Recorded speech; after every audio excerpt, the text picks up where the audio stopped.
4 de la tarde con 31 minutos, continuamos en Sónica Más, compartiendo las voces de los protagonistas, y en este caso vamos a abordar la temática de la discapacidad porque se está llevando adelante distintas audiencias públicas en todo el territorio nacional para obtener la voz de quienes son los protagonistas de esta temática, que son las personas con la condición de discapacidad. Las instituciones también participan y esto permite poder desarrollar una nueva ley, poder redactarla, tomando en cuenta todo este abordaje que se está realizando. Vamos a pedirle, en este caso, vamos a darle la bienvenida a Vuelo de Pájaro y pedirle que se convierta en nuestra corresponsal itinerante, ya que fue protagonista de una de estas audiencias públicas, y estamos en comunicación con Laura Lemura. ¿Cómo estás? Te saluda Gustavo Duarte desde Abuelo de Pájaro. Hola, ¿qué tal, Gustavo? Buenas tardes. ¿Todo bien por acá? Bueno, me alegro de volver a escucharte, en principio.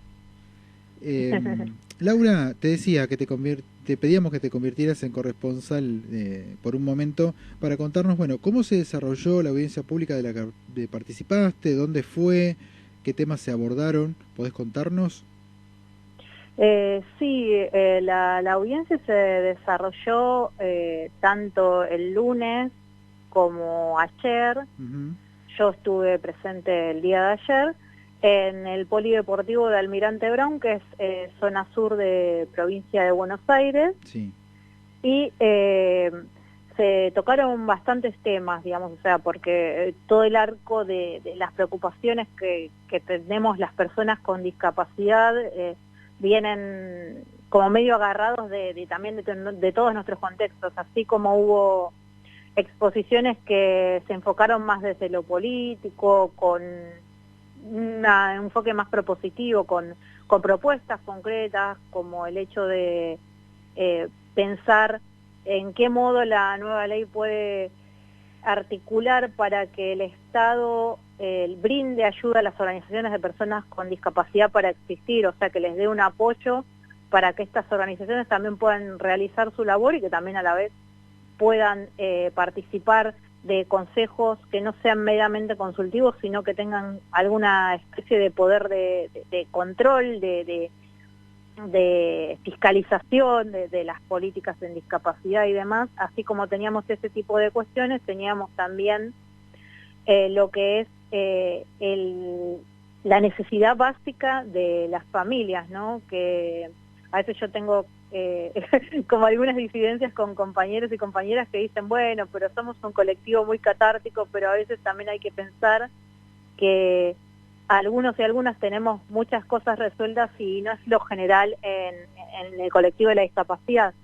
Y como te decía, las familias pedían alguna solución a situaciones que tenían como muy graves, muchas enfocadas en lo que es la asistencia y el cuidado, especialmente, digamos, con el tema autismo, con terapias que les son insuficientes, con no cobertura de los transportes, muchas familias también quejándose, digamos, un poco con este binomio que a veces es un poco ingrato de decir por qué no le pagan a los prestadores cuando lo que importa obviamente que el trabajador no esté precarizado, pero que también se priorice el derecho de las personas con discapacidad en este contexto, ¿no?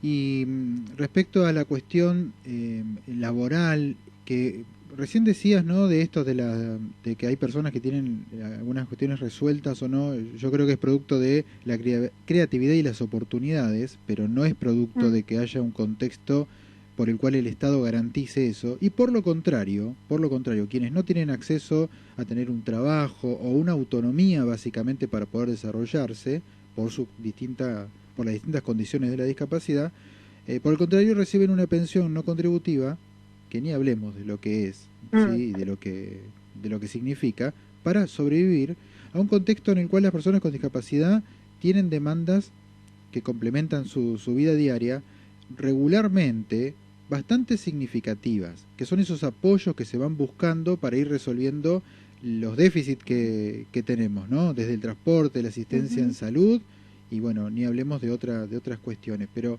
se habló puntualmente de esto del trabajo, de que no sea un parche de una ley, sino que realmente se ponga en vigor una una ley integral?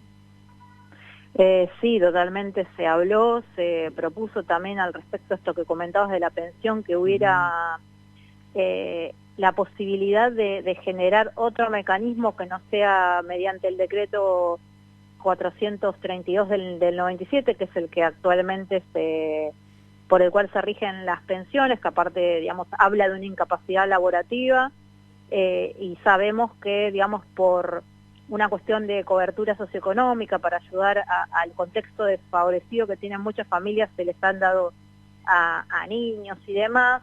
En este último tiempo, digamos, como que se ha tomado una interpretación libre del decreto, pero que desde la sociedad civil se pide que eso cambie y que haya realmente una disposición que hable de una pensión por discapacidad para complementar, hay en casos que hablan de esta misma cobertura, ¿no? Pero también está la postura de que aunque tengas un trabajo, se te brinde este recurso, este beneficio que le llaman, para poder solventar el vivir más caro de las personas con discapacidad, que eso es totalmente cierto.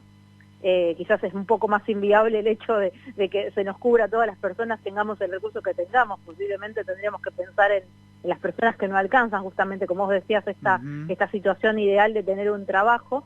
Y con respecto al trabajo, también se planteó el tema de los talleres protegidos, que realmente se pueda avanzar en la reglamentación de la ley, que se les dé presupuesto para que se pueda cumplir. Ya sabemos, desde Redi se acuñó un lema que es sin presupuesto no hay derecho. Todo derecho tiene su caja, y bueno, ya sabemos lo que es, que de hecho algo que se planteó muy fuertemente en la ley, el tratamiento de esta nueva ley, es que el sector de las personas con discapacidad tenemos que estar muy atentos y atentas a el momento de la reglamentación, porque ahí es donde se va a jugar el futuro de lo que vamos a poder hacer con esta ley, ¿no? Del presupuesto que se nos va a asignar como sector para cumplir nuestros derechos. Claro. Y después yo fui particularmente como a título personal, y lo que planteé, digamos, fruto de conversaciones con compañeros y compañeras de las organizaciones y demás, es que también hay que hacer un entrecruzamiento, porque si no accedemos a la educación, no vamos a tener la posibilidad de un trabajo porque no vamos a estar formados. Entonces, una de las propuestas que expresé es que esta nueva ley, como guía de las demás leyes y como transversalizando la temática de discapacidad con educación y trabajo, debería impulsar, orientar los esfuerzos hacia que sea más común en la formación escolar de nuestros jóvenes que puedan acceder a pasantías, también los estudiantes con discapacidad. Muchas veces vemos, yo te puedo dar mi ejemplo personal, mi hermana, el trabajo que tiene actualmente es gracias a haber cursado el secundario, y eso a mí como persona con discapacidad nunca se me dio. Claro. Entonces hay que empezar a pensar, además de una educación inclusiva, también que se nos incluyan estos programas, en los programas de empleo joven del Ministerio de Trabajo, y también que se piense en la posible regulación de leyes que ya se han discutido y que están aprobado, como la ley de teletrabajo, para que pensemos en un teletrabajo accesible para las personas con discapacidad. Absolutamente, sí.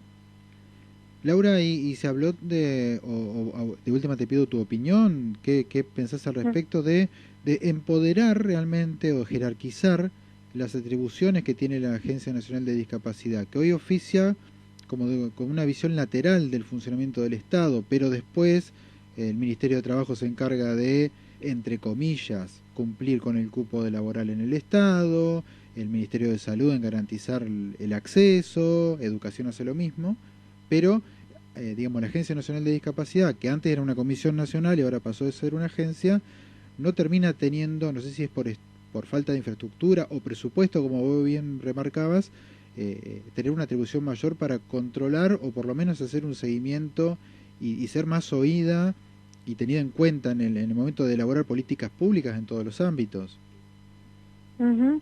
Sí, justamente lo que se enfatizó desde distintos sectores, inclusive de distintos expositores, fue que hayan políticas interseccionales, Ujú. que la discapacidad tiene que ser agenda en todas las temáticas, y también en esto que te comentaba acerca de la relación entre las organizaciones y digamos, y los organismos, también desde las organizaciones se pidió que la Agencia Nacional de Discapacidad pueda velar por el cumplimiento de esta ley, pero que a la vez no es solamente, viste que a veces tenemos leyes donde se te pone un ente regulador, pero ese ente regulador lo que hace es señalarte, uy, acá te equivocaste, pero no hay ningún tipo de consecuencia ante esa equivocación o esa omisión. Ujú. Por ejemplo, pensemos en el caso de INADI. INADI tiene, te puede decir, Gustavo, vos en tu programa discriminaste a tal, y digamos como que te pone ese mote, pero vos no tenés ningún tipo de sanción por eso, real, más Ujú. allá de la sanción social, de decir, lo señaló INADI. Sí, sí, sí. Entonces también se pide que a la vez de controlar, de regir estas políticas, que también se tenga un poder sancionatorio ante el incumplimiento. Claro. Bueno, Laura, te agradecemos por estos minutos. Realmente has dado un panorama completo de la instancia que se está llevando adelante para esta futura creación de la ley de discapacidad. Ojalá que, bueno, sean tenidas en cuenta las voces y las manifestaciones que hubieron, y si se van dando otras instancias estaremos hablando nuevamente, y también con vos nombramos al colectivo de la discapacidad, o le pusimos nombre propio, pero estamos visibilizando la temática. Esto hasta el 15 de junio tengo entendido que está disponible también la opción de enviar eh, un correo electrónico a la Agencia Nacional de Discapacidad. Sí, se estaban recibiendo aportes, hasta ayer también estaba disponible el formulario web, Ajá. y bueno, y se están haciendo como pequeños foros todavía, así más pequeños que lo que es la audiencia, Ujú. en el Gran Buenos Aires y demás, pero bueno, ya está como el proceso casi de cierre y ya se viene la sistematización y bueno, veremos qué es lo que sale, ¿no? Exactamente. Bueno, te agradecemos nuevamente.